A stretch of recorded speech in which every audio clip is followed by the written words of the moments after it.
Olá, tudo bem? Hoje eu gostaria de falar sobre a lealdade cega, o amor cego.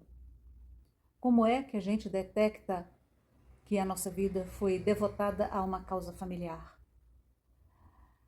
Para explicar isso, eu vou relatar um caso que eu atendi e que me foi autorizado falar. Eu agradeço muito a você, meu cliente. Um cliente na faixa dos 50 anos, bem-sucedido, chegou relatando que, embora seja uma pessoa que tem um padrão de vida satisfatório, ele pensa que poderia estar melhor. E ele lamenta muito que a juventude, a adolescência, tenha sido perdida com o uso de drogas, rebeldia, não aproveitou muito bem os estudos. O fato é que é uma pessoa na faixa dos 50 e poucos anos que carrega uma insatisfação, uma sensação de eu poderia ter feito mais, e é frustrante chegar a esse ponto da vida e ter isso para lembrar. Vamos lá. Quando a gente foi fazer a constelação familiar dele, algumas coisas me chamaram a atenção. Ele colocou o irmão como filho. E quando nós fomos analisar qual é a relação com o irmão, como foi a história deles, ficou bem claro. Esse cliente era muito querido pelo pai, era predileto pelo pai.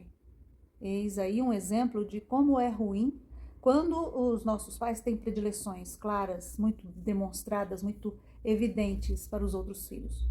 O quanto isso compromete a sensação de ser dono da vida que a gente recebeu e o quanto isso repercute ao longo da vida. Então, esse irmão mais novo não recebia a atenção e a valorização do pai como esse cliente recebia. E isso magoava esse irmão mais velho, o cliente. Magoava porque ele conseguia se colocar no lugar do irmão que era colocado de lado, que não era visto, que não era validado. E o cliente relata que, sem mais nem menos, de uma hora para outra, ele deixou de ser um bom estudante, com notas muito boas, um comportamento tranquilo, ordeiro, responsável, e de repente passou a ser rebelde, começou a ter interesse por coisas que desagradavam os pais. E ele se refere a isso com tristeza, porque ele sente, puxa, como eu perdi tempo. Acho que se eu não tivesse perdido tanto tempo, eu estaria melhor hoje. Então, na análise, no trabalho da hipnoterapia também, nós descobrimos que por amor ao irmão, ele se anulou, ele se apagou. Ele tentou sair de cena ou dar motivos ao pai de não demonstrar tanta predileção ao começar a se comportar daquela maneira. Fazendo isso, o protagonismo poderia ser do irmão. O irmão poderia ser notado pela diferença de comportamento, porque ele era um bom menino também. Então, esse mais velho se sacrifica inconscientemente, talvez por um reflexo de mágoa, de tristeza, de raiva, talvez, pelo pai não demonstrar pelo irmão o mesmo que demonstrava para ele. Então ele se anula, ele se fecha, ele perde o sentido, porque na inteligência da sua natureza, nesse eu superior, nesse eu sábio que todos nós temos, possivelmente ele pensou: se eu me apagar, eu vou dar oportunidade ao meu irmão de brilhar. E assim foi feito. E assim aconteceu, e esse irmão possivelmente teve essa oportunidade. E hoje, quando esse cliente fala sobre o irmão, ele fala com muita admiração. Uma pessoa tranquila, uma pessoa zen, no sentido de ter sabedoria, resiliência, inteligência, proatividade. Uma pessoa que lida bem com as frustrações, uma pessoa que está bem profissionalmente. Mas esse cliente está triste pelo fato de hoje ter uma história como essa para contar, uma história que a princípio era de um quase fracasso, no sentido de não ter dado mais. Por amor, ele se sacrificou. Por amor, ele deixou de se esforçar. Por amor, ele deixou de ver as oportunidades. Por amor ao irmão.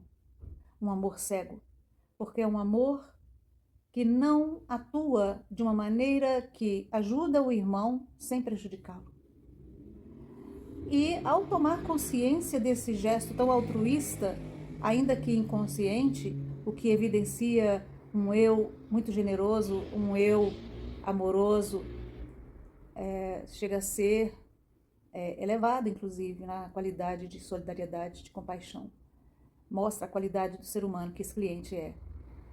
Ao tomar consciência de que aquilo aconteceu por um bem maior, sabe-se lá se aquele irmão teria conseguido, se não tivesse acontecido o que aconteceu, se esse cliente não tivesse sacrificado. O fato é que agora ele, consciente de que ele foi uma pessoa que amou dessa maneira e sente que teve algum prejuízo, ele vai ter a oportunidade de novamente se colocar no seu lugar, não no lugar de pai do irmão, mas de irmão. Ele vai ter a oportunidade de pegar mais leve com a vida dele, não se julgar tanto, não ter tanta autocrítica, valorizando quem ele é, percebendo a grandeza dessa alma. E assim a vida pode ser tocada em frente e, possivelmente, resgatar tudo o que ele ainda pode conquistar. Esse relato serve para a gente perceber que nós podemos entender o que acontece na nossa vida. A gente pode entender os mecanismos do inconsciente que nos levam a determinadas posturas sem que a gente, a princípio, explique. E mostra o quão importante é analisar tudo isso para a gente chegar nas descobertas e encontrar novas maneiras de atuar, de ser no mundo. A resposta existe. E ela existe diferente para cada um de nós. Porém, as leis que regem essas diferenças são as mesmas. A ordem, o equilíbrio e o pertencimento. Uma vez conscientes dos mecanismos da nossa vida que fizeram com que ela seguisse de tal modo, X, Y, Z, não importa, há sempre uma maneira de entender e de corrigir, uma maneira de aprimorar, uma maneira de equilibrar o sistema a partir da consciência. Tudo é processo de cura. O que acontece em mim reverbera aos meus irmãos, aos meus pais, aos meus filhos. E quando nós colocamos fim a um sofrimento, a uma dor na alma, nós estamos livrando nossos descendentes de repetirem a história. Nós estamos abençoando o futuro.